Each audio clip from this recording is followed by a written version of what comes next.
Больше 1000 человек с начала года получили сертификаты. Варианты использования маткапитала расширились с начала года. Шаг в работе. В Якутске стартовала ярмарка вакансий. Ознакомиться на ней можно как с вакансиями, так и с предложениями учебных заведений. Звездный матч. В Мирном прошла товарищеская игра по хоккею.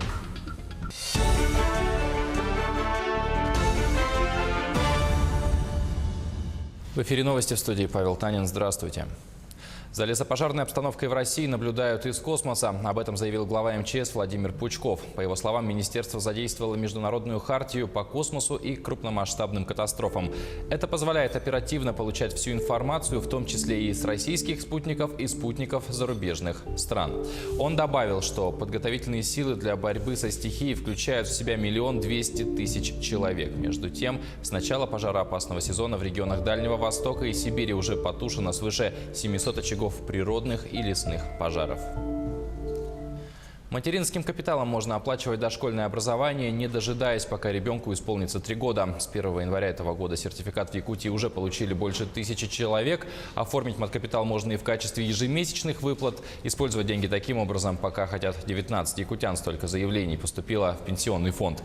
Что касается размера господдержки, в этом году размер материнского капитала составляет 453 026 рублей. Среди всех вариантов использования самым востребованным у якутян остается использование средств программы на улучшение жилищных условий. Можно использовать средства материнского капитала на оплату договора купли-продажи, на участие в долевом строительстве, на погашение кредита, взятого на приобретение жилья. Можно использовать его самостоятельно, то есть без привлечения строительной организации. Если граждане сами строятся, тогда средства направляется сперва половина суммы материнского семейного капитала, потом по истечении 6 месяцев они должны нам подтвердить, то, что вот построили дом, и мы направим оставшуюся часть.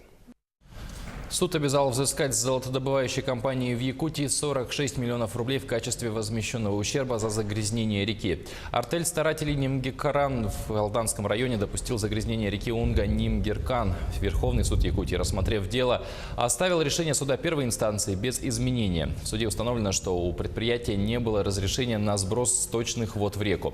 Размер вреда, причиненного окружающей среде, признан обоснованным и верным. На автомобильной дороге НАМ проводят тестовые испытания новых приборов освещения. Они представляют из себя светодиодные светильники на металлических опорах. Их установили на 9 участках, всего 640 опор протяженностью 23,5 километра. Преимущество новых светильников в том, что они являются энергоэффективными и гораздо более яркими. Испытания продлятся в течение 72 часов и завершатся уже к 20 апреля. Если они пройдут успешно, то уже к маю этого года новые приборы будут освещать трассу в штатном режиме. Завершаются, у нас на сегодня ведутся работы по техприсоединению с ПАО «Якутэнерго». Как раз мы ведем работу. И вчера вот буквально подключили Марху, да, и сейчас идут работы по подписанию договоров по электроснабжению.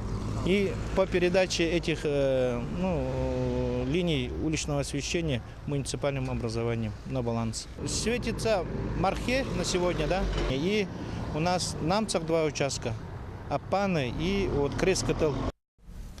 Алрос в этом году закупит 68 автопоездов. Их направят на Верхнемунское месторождение. Как показывает опыт, использование автопоездов вместо карьерных самосвалов существенно снижает себестоимость перевозки руды.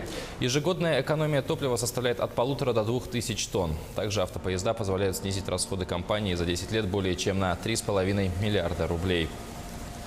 Вместе с тем, технические профессии становятся востребованными среди выпускников школ республики. Об этом сообщает Северо-Восточный федеральный университет. По итогам прошлой приемной кампании в ВУЗ поступило более 2500 абитуриентов. Из них техническое направление выбрали 718. Кроме того, с 2009 года в ВУЗе работает Центр карьеры. Он помогает студентам и выпускникам найти работу, а также временную занятость. Центр позволяет трудоустроить почти 100% выпускников ВУЗа. По прогнозным показателям в этом году университет заканчивает 3411 человек. Из них 3157 – это выпускники высшего образования и 254 – это выпускники среднего профессионального образования. Из общего количества всего выпуска на данный момент планируют трудоустроиться более 60%. Из них 98% идут на трудоустройство по специальности. Ежегодно выпускники университета распределяются по каналам занятости. И существуют каналы занятости, связанные непосредственно с трудоустройством. Есть показатель трудоустройства по специальности. Также есть дополнительное распределение по другим каналам. Это продолжение обучения, служба в рядах вооруженных сил Российской Федерации и по уходу за ребенком и свободное распределение. В Москве стартовал ежегодный 5-й Московский международный салон образования. Это открытый форум и масштабная выставка новых образовательных технологий и интеллектуальных решений. Традиционно его проводят на ВДНХ. Подробнее о салоне расскажет Татьяна Черемкина. Россия сегодня делает ставку на образование как на неоспоримое конкурентное преимущество. Для развития в этом направлении российскому образованию необходимы как новые технологии, так и плодотворный обмен идеями и успешным опытом. Салон образования как раз и помогает достижению этих целей. В этом году тема форума – новая экосистема образования.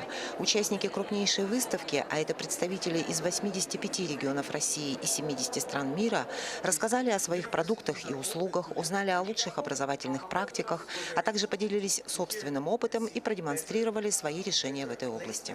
В числе участников этого грандиозного мероприятия детский технопарк «Кванториум», который представил свою экспозицию в секции «Навигатор образовательных программ» в зале профориентации для детей. Якутяне презентовали международные интеллектуальные игры, которые пройдут в Якутске в июле этого года. В рамках презентации на салоне наших международных интеллектуальных игр у нас будут наши гости, те ведущие школы России, которые планируют принять участие летом у нас на международных интеллектуальных играх. И мы им более подробно расскажем о том, как у нас это все будет происходить, и еще раз пригласим их на наше мероприятие большое. Якутская экспозиция вызвала большой интерес посетителей. Желающие могли сыграть в интерактивную игру «Мамонт», посмотреть красочный видеоролик о Якутии, послушать этно-робо-ансамбль «Айдоран».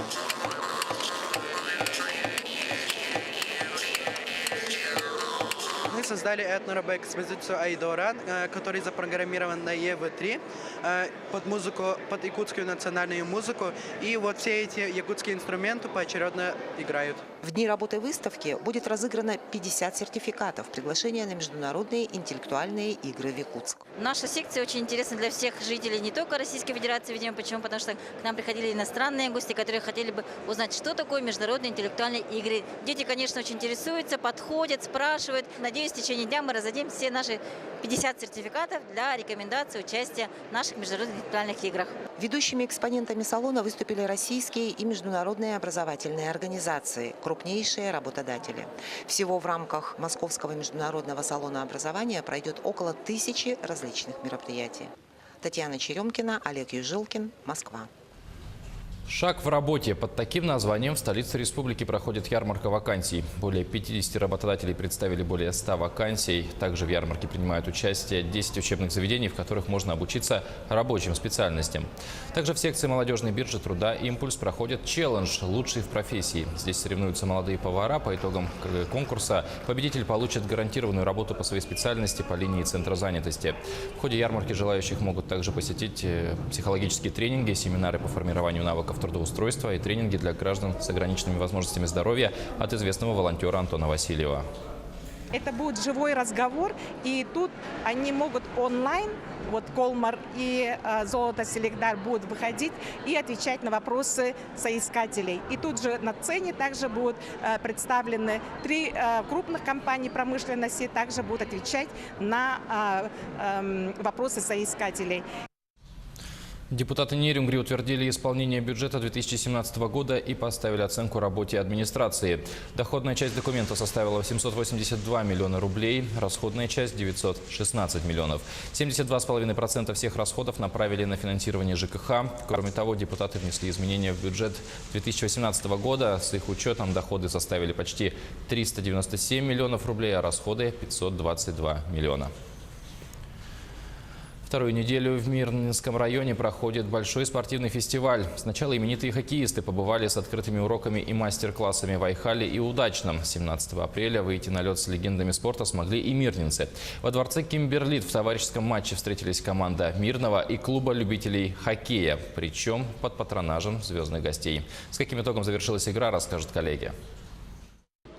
В хоккей играют настоящие мужчины. И действительно, сегодня здесь горнорабочие, слесаря, водители. В рамках фестиваля настроения, проводимый «Алроса», у них появилась возможность выйти на лед со звездами советского и российского хоккея.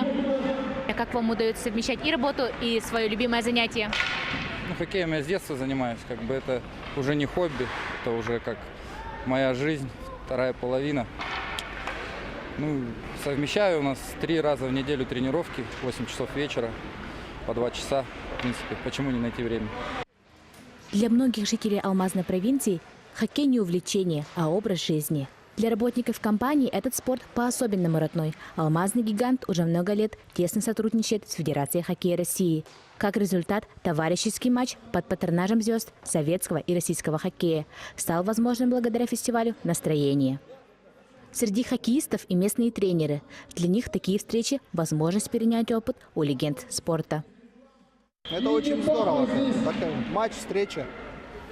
Увидеть как бы воочию, вживую легенд российского хоккея. Каждый тренер должен продолжать учиться на любом уровне. Будь ты тренер национальной сборной, или ты тренер детской спортивной школы, или такой команды, как здесь в Мирном, все равно надо продолжать учиться.